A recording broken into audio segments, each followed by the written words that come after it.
dan memenuhi ketentuan dari prodi harus penuh kuliahnya. Untuk itu seperti biasa kalau kuliah itu saya geser, saya ganti, ataukah di hari libur ya, selalu absensi saya asumsikan mahasiswa hadir. Jadi saya tidak akan membagikan QR code untuk absen.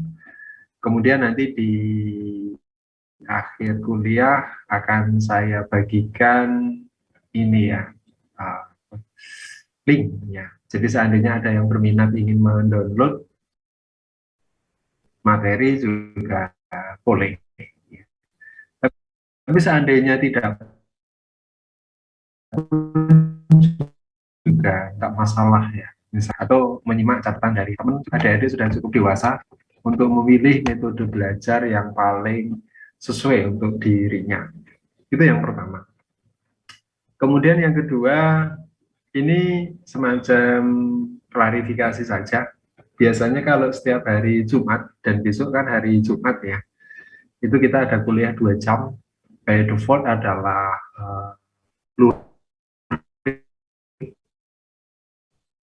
tatap muka di kampus kan, apakah adik-adik tetap ingin luring ya, artinya tetap ada tatap muka di kampus ataukah secara online.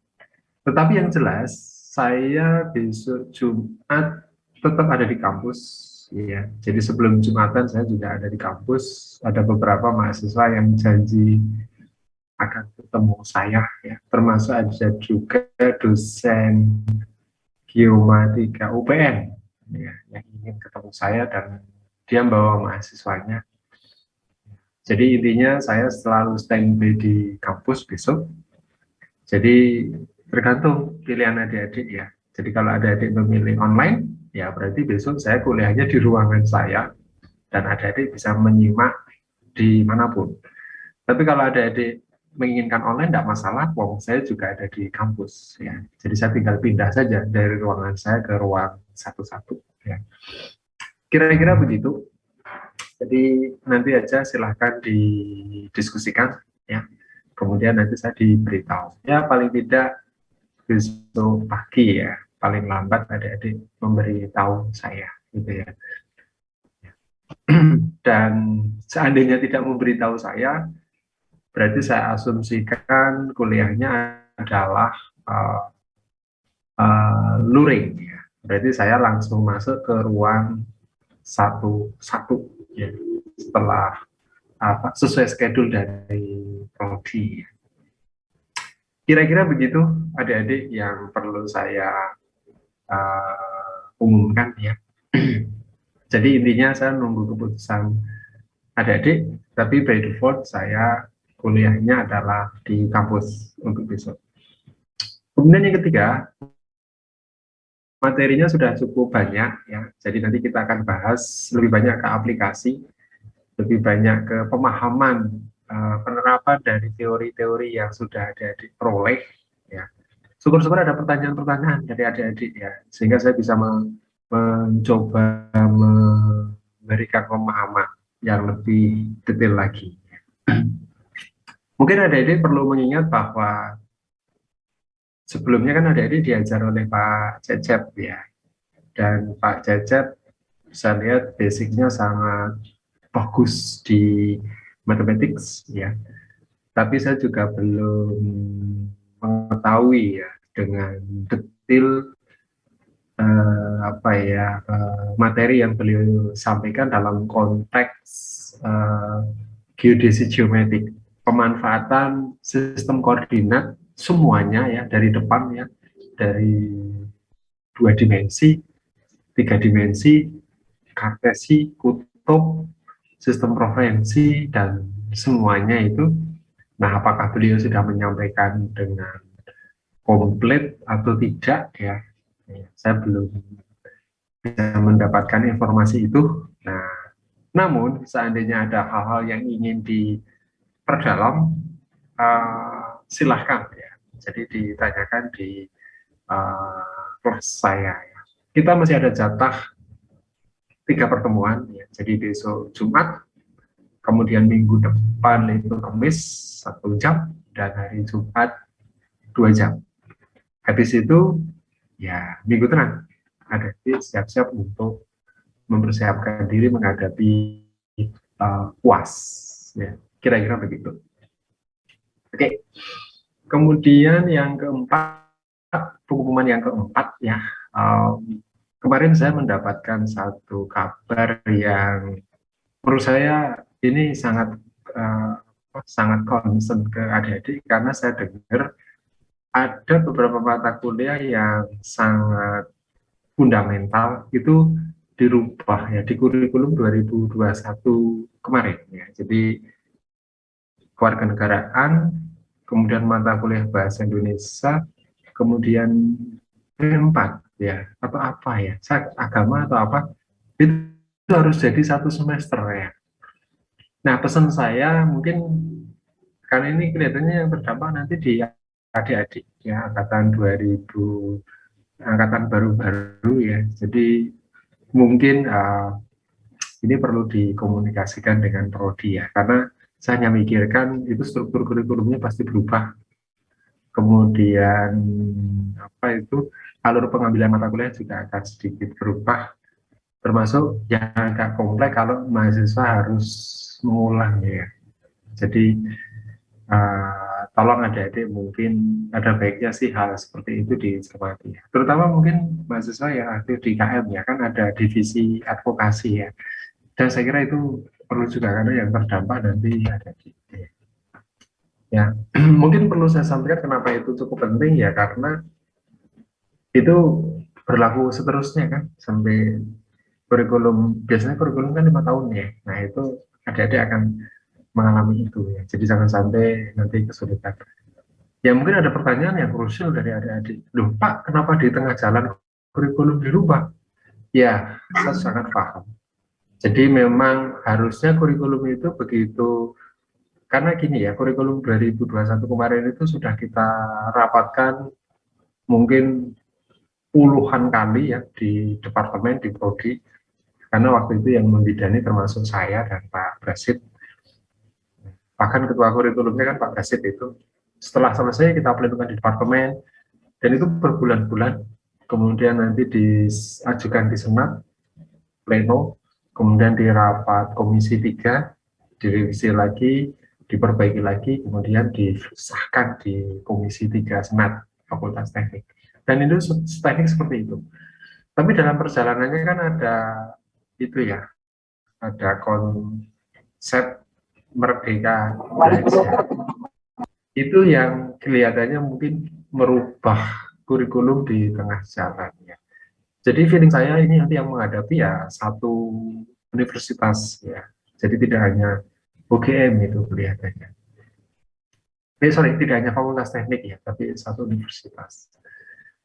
Atau bahkan mungkin satu Indonesia ya. Kalau itu memang instruksi pusat dari ini ya, dari kementerian. Jadi mungkin ada baiknya sih adik-adik tetap perlu itu ya, menyimak ya. Karena bagaimanapun itulah yang akan adik-adik hadapi. Terus terang, perubahan kurikulum yang berlaku di tengah jalan itu baru kali ini ya. Saya jadi dosen itu sudah sejak tahun 97 awal gitu ya, sampai sekarang gitu ya. Ya, lebih 20 tahun, baru kali ini ada kurikulum berubah di tengah apa implementasinya atau di awal-awal implementasinya. Oke, baik, itu beberapa pengumuman yang saya kira perlu saya sampaikan ke adik-adik. Baik, sebelum saya masuk ke materi, ada yang perlu ditanyakan? Silahkan. Boleh langsung speak up. Boleh di raise hand. Boleh ditulis di chat Zoom. Mana yang ada di happy? Silahkan saja kalau ada yang mau ditanyakan. Tidak ada? Oke. Nah, saya berharap adik-adik ini ya, adik-adik berharap, ini sedikit cerita saja, sedikit. Saya sih berharap kalau ada semacam ini ya, apa itu kesempatan untuk bertanya, tidak hanya di kelas saya, tapi mungkin di semua kelas Bapak Ibu dosen lainnya gitu ya. Eh, Sangat-sangat saya sarankan itu dimanfaatkan oleh adik-adiknya. Kalau memang adik-adik ada hal yang harus ditanyakan, gitu ya. Ya. Jadi jangan dilewatkan kesempatan itu.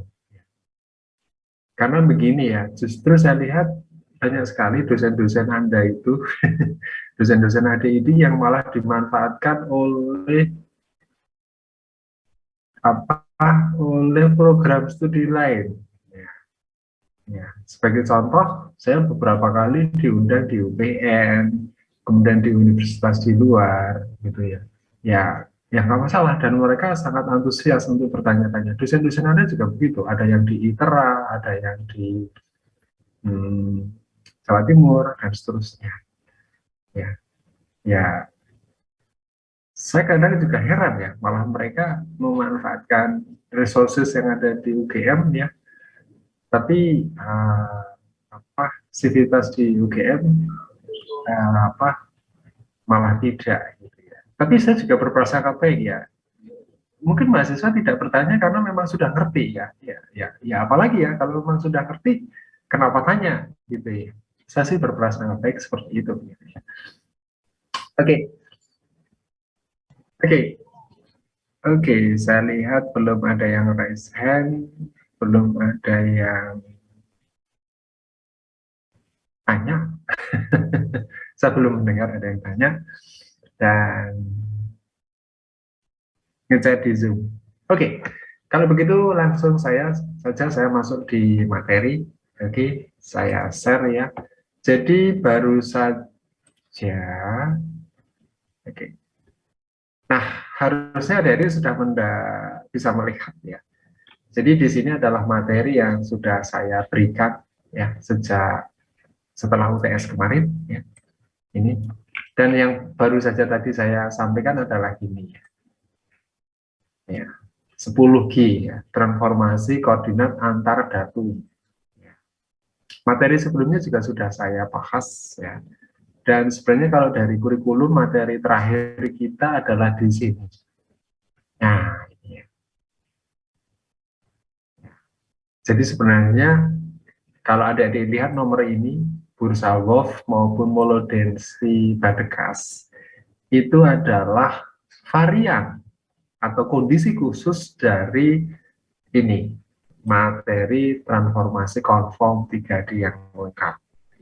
Jadi yang ini utama, kemudian variannya ini. Dan ini ternyata di geodesi terutama untuk transformasi datum ini sangat laku ya, sangat laku dipakai. Kemudian khusus di dua ini nomor 9 10 ini ada bahasan yang cukup mendetail ya. Dan sebenarnya minggu kemarin juga sempat kita bahas, tapi kalau ada adik mau melihat dokumentasinya, melihat di bukunya ini ya, punyanya Dikin ya. Ini dari apa mathematics ya kalau nggak salah, Prof. Dikin dari Australia. Nah kemudian um, adik-adik juga diberikan contoh paper ya. Ya, contohnya adalah ini. Jadi analisis transformasi datum dari DGN 74 ke ID 1995. Nah, di sini sudah saya jelaskan ya, salah satu yang penting di paper ini adalah selain substansi materi, waktu itu saya masih ingat persis ya, yang saya sampaikan ke adik-adik, dan ini tolong dipakai juga tidak hanya untuk mata kuliah saya ya, tapi di tempat lain. Ya. Terutama nanti kalau adik-adik melakukan research, ya, research penelitian, yaitu apa? Kebaharuan. Ya. Ini benar, tapi harus diingat, ini sebenarnya dalam konteks kondisi sekarang sudah obsolete. Ya, kenapa? Karena kita tidak menggunakan ID 95, tapi sekarang sudah menggunakan SRGI 2013 EPOH 2021. Substansinya benar, tetapi tadi kebaharuannya ya sudah obsolete di sini. Sehingga apa ya, jangan sampai nanti misalnya adik-adik membuat satu landasan, misalnya akan mengangkat satu topik yang akan diselesaikan, masih membahas ini ya.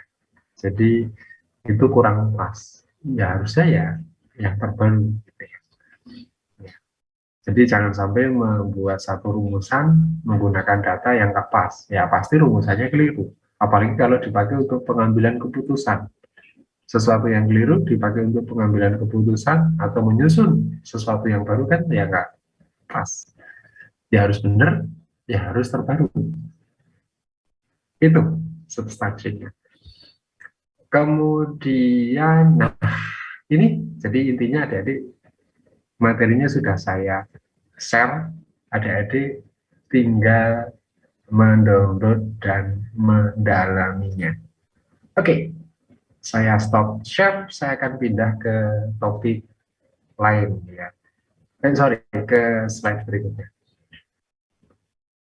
Nah, untuk pengingat saya masuk saja ya. Ini adalah materi yang kemarin sudah kita bahas ya. Ya, ini ya. Molodensky Badkas. Jadi kalau saya urutkan lagi, saya ulang, ada konform 3D lengkap, kemudian variannya ada Bursawov dan Molodensky Badkas. Nah, kalau ada dilihat dari beberapa referensi itu teoretically disampaikan bahwa Molodensky Badkas ini lebih teliti. Dan dalam prosesnya, pada saat transformasi dari satu sistem ke sistem tujuan, itu melewati sentroid di sistem lama dulu. Ya, jadi sistem lama ditransformasi ke sentroid yang fit dengan seluruh populasi data, baru ditransformasi ke sistem baru, ke sistem tujuan. Itu prinsip Molodensky Badkas. Tentang persyaratan sudut yang kecil sama seperti yang di Bursawov, tentang rotasi yang kecil, scaling yang hampir sama, translasi yang kecil sama. Cuma di Molodensky Badkas harus lewat sentroid dulu. Ya. Nah, sekarang pertanyaannya, apakah Molodensky Badkas ini dipakai di Indonesia? Ya dipakai. Beberapa yang kemarin yang ada dilihat ya di beberapa papers, dan nanti saya tunjukkan ada lagi tesis mahasiswa S2 kita ya yang menggunakan ini juga ya. Dan ini cukup panjang ceritanya, tapi nanti saya bahas di besok saja ya tentang itu. Nah, sekarang pertanyaannya kembali ke tadi, kok clearnya apakah betul Molodensky Badkas ini apa banyak diekspor, termasuk juga di Indonesia. Nah, untuk itu ya stop ya, karena ini sebenarnya materinya sama ya kemarin itu, karena tadi sudah mendapatkan semuanya ini. Oke, nah ada saya tunjukkan ini, dan ini memang baru kita baru saya upload tadi ya. Jadi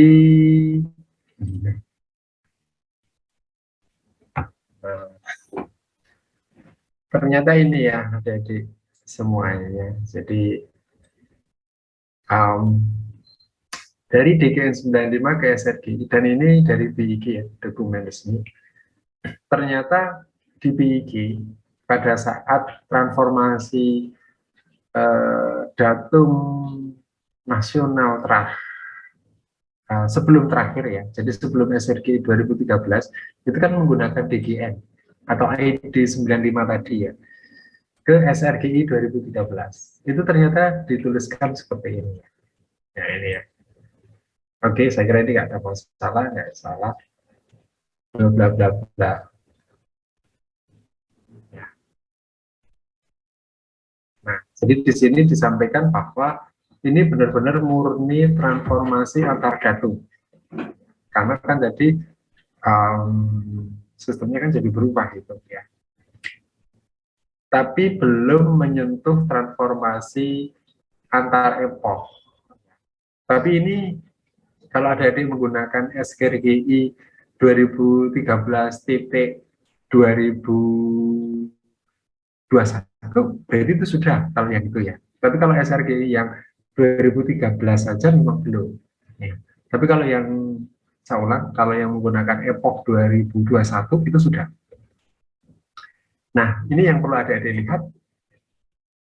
Ya, jadi dia geosentris, berarti global, karena ini terdirikan tepat di pusat massa bumi. Nah, ini pakai kartensi 3 dimensi. Ya, ini sebenarnya fit dengan kuliah-kuliah atau materi yang kita berikan sebelum UTS kemarin. Ya, oke, saya lanjutkan. Nah, kemudian ini. Nah, jadi intinya ini, oh ini keliru, ini saya heran ya saya. Ini bisa keliru ya.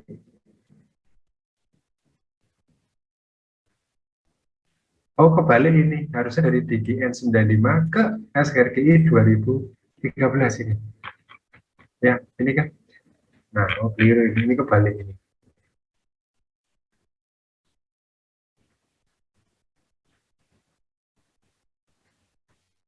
Ya, oke ya. Nah, ini di ini ya. Jadi kalau ada dilihat ini kata kuncinya dari DGN 95 ke SG ini kata kuncinya selalu menggunakan least square, kuadrat terkecil kan. Nah, dari beberapa metode kemarin, ada kan menggunakan dua cara ya di teori ya. Yang pertama menggunakan metode parameter, kemudian yang kedua menggunakan kombinasi kan. Nah, bedanya di mana? Kalau di parameter itu ada satu sistem yang dianggap fix, benar. Ya sudah, pokoknya ini acuannya benar.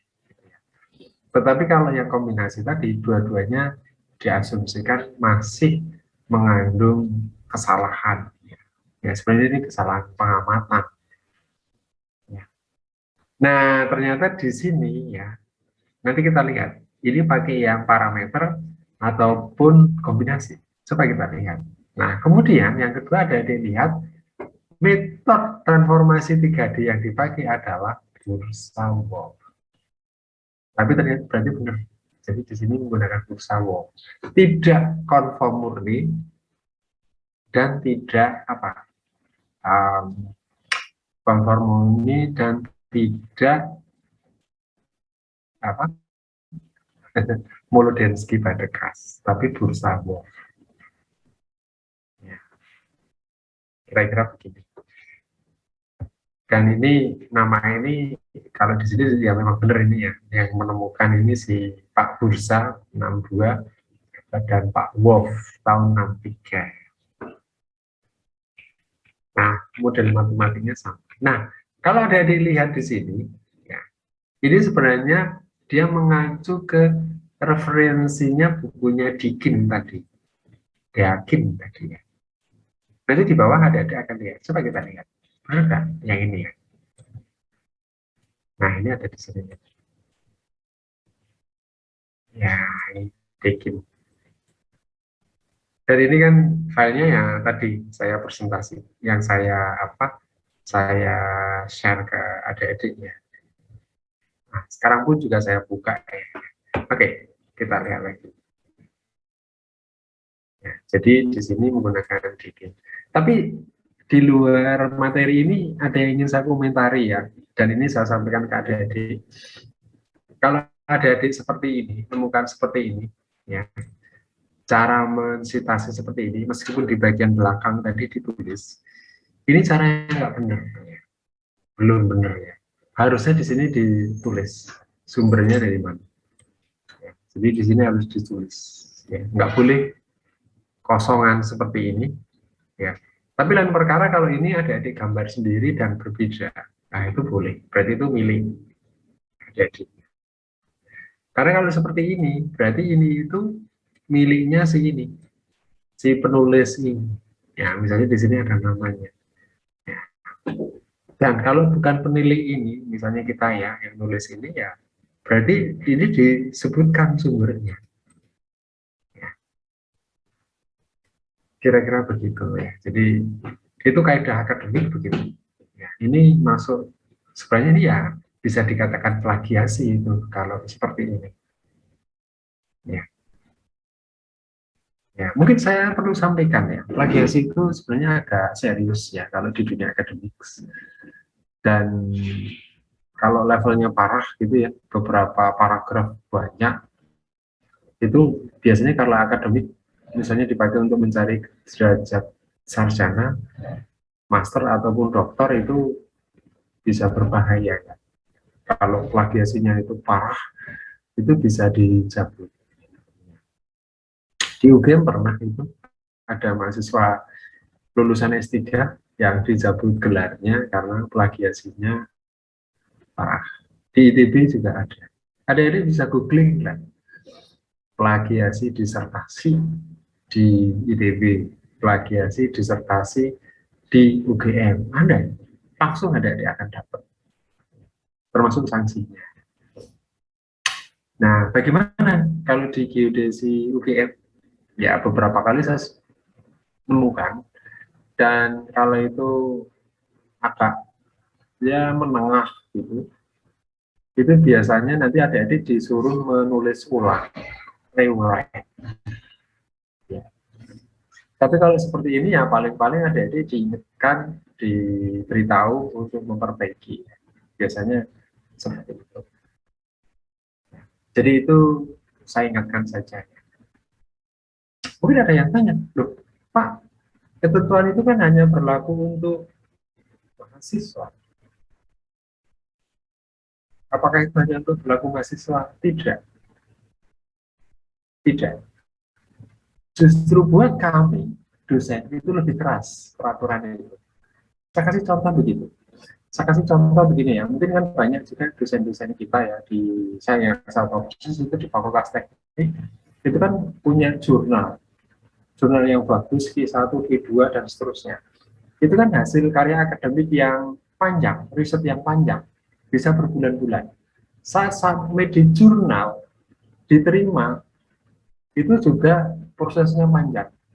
Begitu ada kesalahan kayak gini, kecil seperti ini, atau bahkan gambar mengambil sumber mana di mana tidak dituliskan, apa yang terjadi?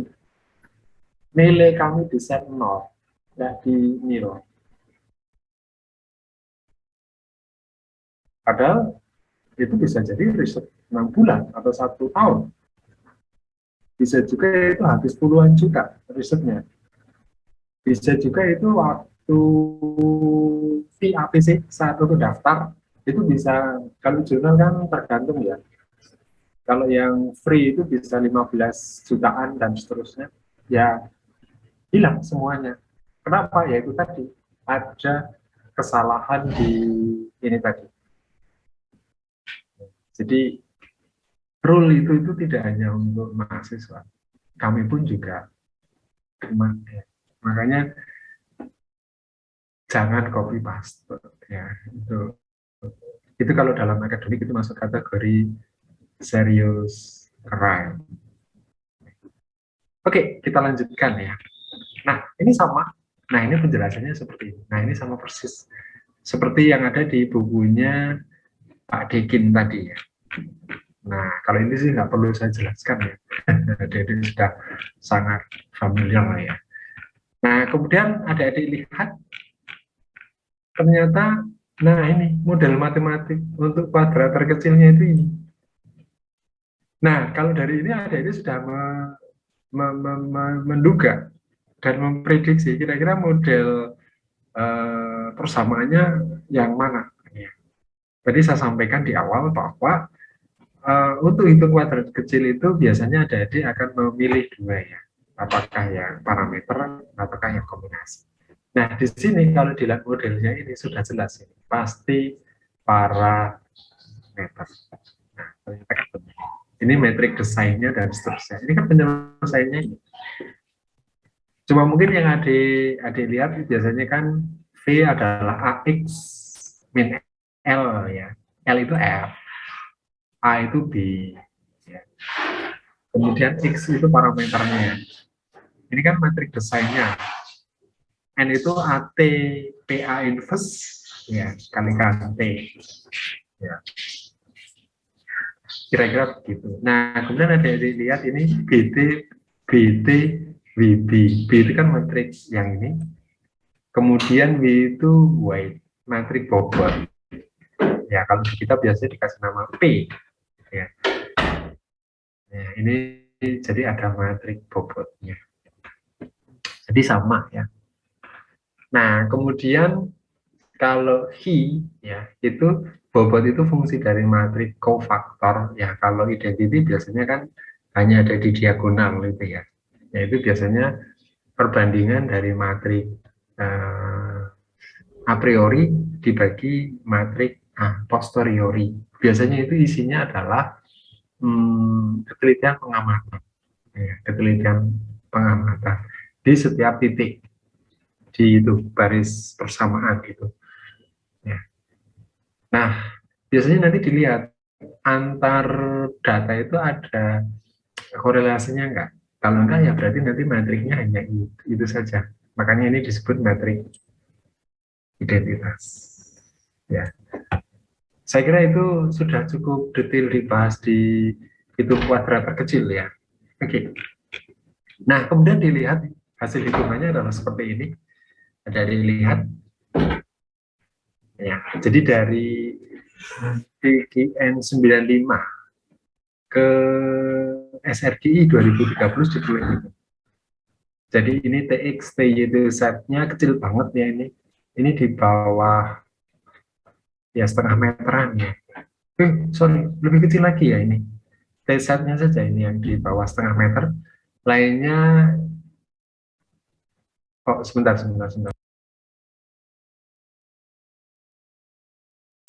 Ya, lainnya ini 20-an, ini 5 cm ya, dan seterusnya. Nah, ini juga E-nya itu berarti ini sudut ini kalau ada dilihat yang ini ya. Ya, ini kan radian ya. Kemudian ini scaling. Ya, karena ini kan tidak karena pakai bursa Wolf kan tidak diturunkan trigonometrinya ya. Jadi langsung dikalikan di radian. Nah, kemudian ini awalnya hampir sama dengan 1 ya. 0,999999. Nah, ini sebenarnya hampir sama dengan 1. Nah, ini dia. DS-nya sekian. Nah, yang menarik di sini karena ini untuk standar nasional ya, adik-adik lihat adik-adik menggunakan berapa ini? 513 ini ya. 533 titik sekutu. Kemarin yang adik-adik coba berapa? Hanya 4 kan? Ya, untuk menghitung. Nah, adik-adik bayangkan saja, kalau ada 533, berapa persamaan? Berapa metrik yang nanti adik-adik dapat? Ya kan? Ini ya memang karena ini wilayahnya seluruh Indonesia ya. Ya. Nah, ini menggunakan 533 titik sekutu yang tersebar di seluruh Indonesia. Nah, ini kira-kira begini. Ini penyebarannya ya. Jadi saya lihat itu dari Sumatera sampai Papua ada, dari Pulau Jawa, NTT, dan seterusnya, sampai ke ini ya, Kalimantan Utara pun juga ada. Jadi ini memang coverage-nya mengcover seluruh wilayah Indonesia. Dan ini dihitung juga, nanti kan bisa juga dihitung matrik V ya, radius-nya. Itu cukup bagus ini. Ini dari sekitar 19 cm, maksimum 50 cm ya. Ya biasanya kalau yang deketi 50 cm ini biasanya dia titik ikannya agak jauh gitu ya, atau dia agak jarang. Nah biasanya di daerah-daerah kayak gini ya, misalnya Kalimantannya atau di Irian kayak gini. Tapi kalau di Pulau Jawa, Bali, NTT, NTB, bahkan di Kalimantan biasanya ini RR-nya relatif bagus ya. Nah ini kalau di grafik ini kan yang cenderung yang ini agak ini ya. Nah ini dilihat di ujung-ujungnya. Ini sudah betul ini. Yang coklat paling tua ini ya. Deketi ini ya, deketi apa ini? Uh, agak coklat paling tua ya. Oke, baik. Ini salah satu penerapan. Jadi intinya bahwa di Indonesia transformasi antar datum ini yang dipakai dan ini dirilis oleh BIG adalah untuk transformasi datum dari DGI 95 ke SRGI, DGN 95 ke SRGI 2013. Ini digunakan bursa WOF, bukan Molodensky Badegas. Itu yang pertama. Kemudian yang kedua adalah di sini digunakan teknik hitungannya, hitung kuadrat terkecil metode parameter. Kenapa? Ya salah satu alasannya adalah titik-titik di yang baru tadi diasumsikan sudah betul, fix ya. Tapi kalau pakai kombinasi kan harus dihitung titik target tadi punya ketelitian pengamatan berapa kan begitu. Ya, kira-kira seperti ini. Dan ini perkembangan terbaru yang kita sampaikan di minggu kemarin. Ini sudah diupdate lagi SRGI 2013 sama, tetapi menggunakan epoch 2021.0 Januari 2021 ya. Di mana di situ parameter geodinamik dan deformasi sama epoch sudah ditambahkan. Kira-kira begitu penerapannya ya. Nah,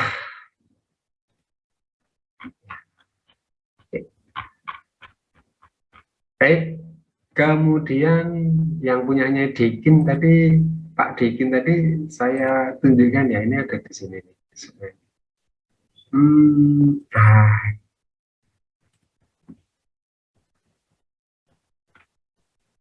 Oke. Ya, ini ya. Ini a note on the Bursa WOF and Molodensky Badegas transformations. Jadi Dekin ini ya, Pak Dekin. Ini sudah agak lama ya, 2006. Wow, 2006.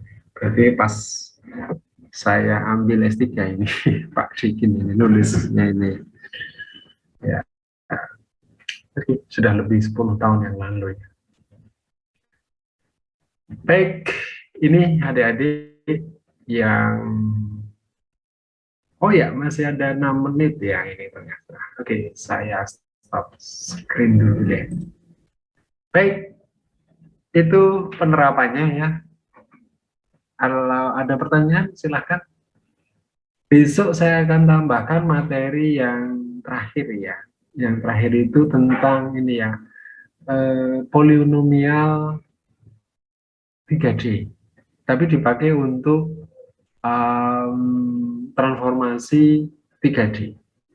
Dan ini saya ambil dari, tapi ini memang ini mungkin sedikit di luar, ini agak sedikit jauh ya. Karena itu contohnya saya ambil dari master thesis yang di Jerman ya, itu ada penggunaannya. Jadi sebenarnya materinya agak advance juga ya, karena kebanyakan contoh-contohnya itu ada tesis dari kita, besok saya sajikan. Kemudian ada juga tesis dari Jerman. Ya. Kemudian ada juga kemarin publikasi dari teman di ITS dan di Bandung. Kemudian ada juga, ya sebenarnya ada juga sih beberapa skripsi di kita ataupun di ITS ya. Itu juga sama di Bandung saya lihat juga ada. Ya. Jadi ya materi ini sebenarnya kalau mau ditarik sangat dalam ya ya bisa gitu ya. Oke, ada yang perlu ditanyakan? Belum? Oke. Kalau satu mungkin kelas sudah bisa memutuskan besok akan online atau ya, tapi buat saya sih monggo saja mahasiswa membuat keputusan yang jelas buat saya tidak ada masalah ya, karena besok saya ada di kampus ya. Jadi kalau ada adik menginginkan lebih happy dengan online, ya mostly ya, mayoritas, ya nanti saya tinggal pindah aja dari ruangan saya. Sorry, kalau online ya saya nanti kuliahnya di ruangan saya. Tapi kalau mau luring seperti default, ya saya tinggal pindah saja dari ruangan saya, pindah ke satu-satu ya. Kira-kira begitu. Baik, masih ada sekitar 4 menitan kalau ada pertanyaan. Kan 16.20 ya, kalau nggak salah. Belum? Tidak ada? Oke, baik, jika demikian kelihatannya bisa kita akhiri. Kita ketemu lagi besok Jumat jam ya sesuai jadwal dari departemennya, dari prodi. Oke, saya akhiri. Assalamualaikum warahmatullahi wabarakatuh. Waalaikumsalam warahmatullahi Waalaikumsalam wabarakatuh. warahmatullahi